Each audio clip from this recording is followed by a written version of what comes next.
probably a future consideration.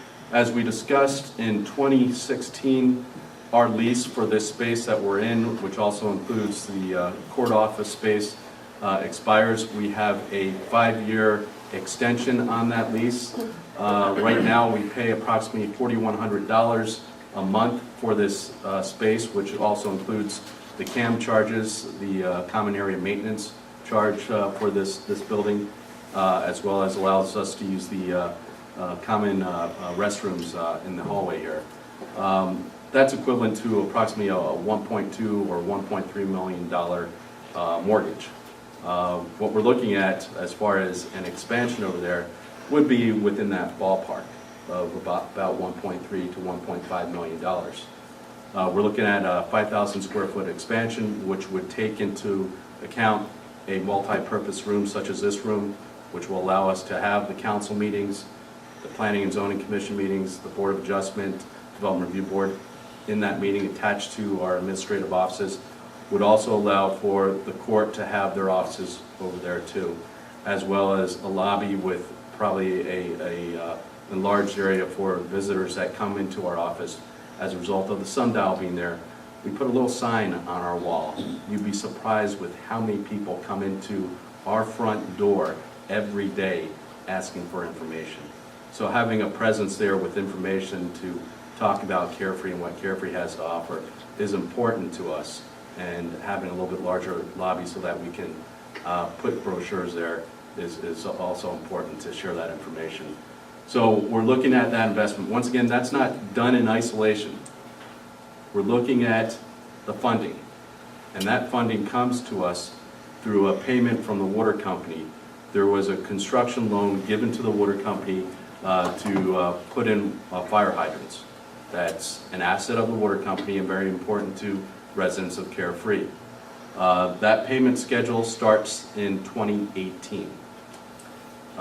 If you do the math, they're going to be paying us twice a year, $207,000 each payment, so $414,000. That's north of $1.2 million by the time you get to 2021, the time that we would have to be out of this space. So we would have $1.2 million in the bank to pay for the bricks and mortar of the town hall. In addition, we have something called court enhancement fees. Right now, we have approximately $100,000 in that account. It can only be used for bricks and mortar and to pay for a portion of salary of the court. So we have about $100,000 in that account that will help to offset the costs of the court. So we have funding mechanisms in place that will pay for that if we choose to do it at that point in time. So we would earmark those funds, the water company payment, to the construction of Town Hall when we start receiving those things and put them in a separate account. To capital assets, we talked about some pieces of equipment, the backhoe and the importance of that from both Public Works side as well as the water company. We share that equipment. We're looking at an initial cost of $80,000. Trade-in value for our existing backhoe, which has some hydraulic problems, which we've tried to fix and it's just not working, is approximately $40,000 and a cost share of $20,000 each between the water company and the town of Carefree. We're also looking at 2 vehicle replacements. We started this program last year. Our fleet is aging and we want to gain efficiency from a fuel perspective and also reduce our maintenance both short and long term. We're looking to continue that program and replace 2 vehicles at a cost of $40,000. This is under the state contracts, so negotiated prices already, with the trade-in value and then funds coming from the general fund as typical with that equipment. The final element is staff. We're looking at a 2% cost of living adjustment and then 2 merit increases. We spoke at length with those 2 merit increases. Total cost for between the COLA and the 2 merit increases is $16,000. Thanks to Betsy retiring and Candace coming on board, we're going to be saving approximately $14,000 in the town clerk position. So that's almost a financially neutral position right there. What we've done is asked Matt Owen to come up here and give us a very brief presentation on where we are and what his plans are for next year, because I think we're... Why don't I let him tell you? What are we going to do next year? Want me to just sit right here and... Now you come up to the table. Okay. We do have an empty. Saved your spot. Yeah. Wow. Don't tell Arthur. I'm official. Okay, well, I'll give you guys a quick rundown on what we've done so far. So we can put it in context. We really focused on the North Phoenix, North Scottsdale demos, targeting women. Things we've done and projects we've tackled. As I think I mentioned in some of our committee meetings, we had some kind of deferred maintenance on the website, which we've updated. We've got, I believe nearly all of our current businesses on the website. Most of them have photographs. We need to come back up and try and round that back out. But it was kind of a shell of what it should be. So you go to the kind of businesses section and couldn't find all the businesses, and that was the problem. And we've actually decreased the bounce rate off of the website significantly. So when people come to the website, they're spending longer periods of time on it, which is really big for us. So we want to do more ongoing maintenance. We ran a banner ad campaign that was relatively successful in getting people to click and come to our site. We redesigned the town brochure and distributed roughly 30,000 of those, mostly to tourists in town.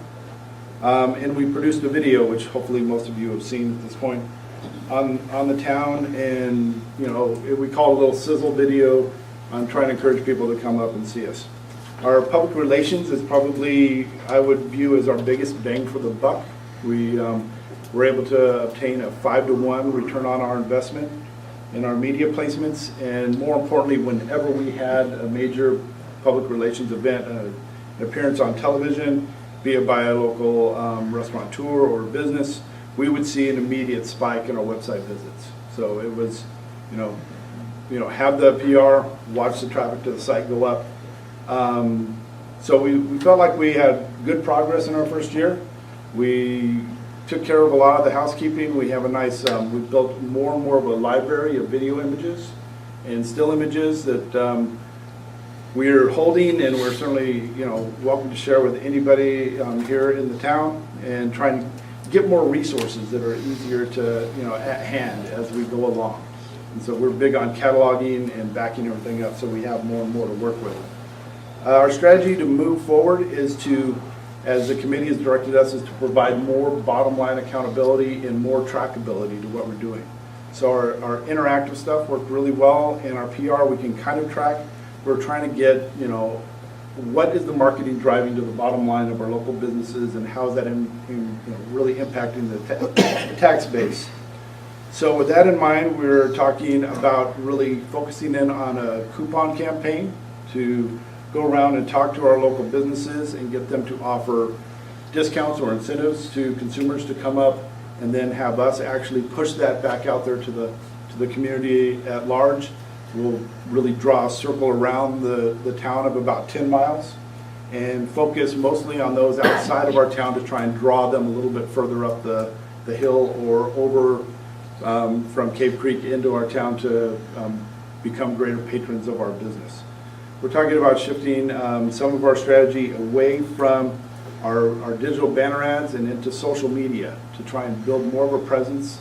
As we're watching, for instance, Facebook, the average age of a Facebook user is rapidly growing older as it's becoming more and more accessible and more used by the 35 plus crowd, which is really who we're after. So we'd like to do some shifts in there, and we really want to continue on with our public relations effort. I mean, PR is really delivering a good bang for the buck. We're getting much better known and much better accepted by the local media. A lot better coverage in local media, and we were going to try and expand that out and try and do more nationally as we get more and more of a foothold. And lastly, we really want to continue with the brochure program, because that's how we attract those winter visitors in season to put us on their agenda while they're here. We really don't have budget to reach outside the market and trying to attract people to come here on vacation per se, but once they're in the market, we want to make sure we're one of the stops on their list. So, we may rework the rack brochure, or we may reprint it and continue distribution of that. But we're certainly going to work within whatever budget you authorize us to work within. Is that brief enough? Outstanding. Going back to something that the town used to do years ago. In the fall, the town used to mail out a calendar of events to the local area.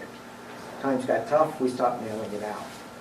Well, now we have a very full calendar of events. We're almost to the point when somebody comes in and says, I want to do an event, we're looking for a place. So we wheeled the idea of mailing out a calendar of events to nearby communities, Desert Mountain, Legend Trail.